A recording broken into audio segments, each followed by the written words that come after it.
السلام علیکم ورحمۃ اللہ وبرکاتہ۔ 14 اگست کو سبز رنگ کے جھنڈے، کپڑے، اوپر جھنڈیاں لگانا وغیرہ وغیرہ، ان کا شرعی حکم کیا ہے؟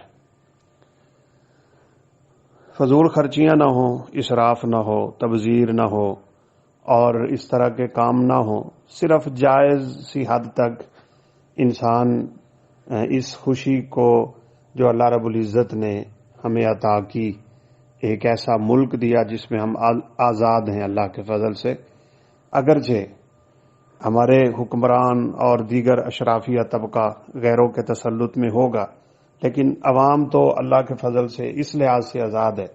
نماز ہم پڑھتے ہیں، روزے رکھتے ہیں، زکاتیں دیتے ہیں، تلاوتیں کرتے ہیں، مسجدیں آباد ہیں، مدارس کھلے ہوئے ہیں، تعلیم الحمدللہ ماحول آزاد ماحول ہے۔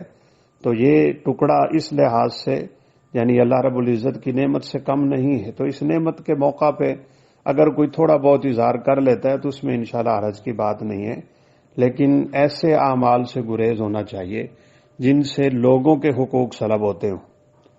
باجے بجانا، موٹر سائیکلوں کے وہ نکال لینا سلنسر اور اونچی اونچی آوازیں، اختلاط کا ماحول، مرد و عورت کا گھروں سے نکلنا، باہر آ کے سڑکوں پہ گھومنا اور نہ جانے کیا کیا امت مسلمہ نے اسلام پہ تماشا شروع کر دیا ہے، اس سے گریز ہونا چاہیے۔ اللہ علیہ۔ السلام علیکم ورحمۃ اللہ وبرکاتہ۔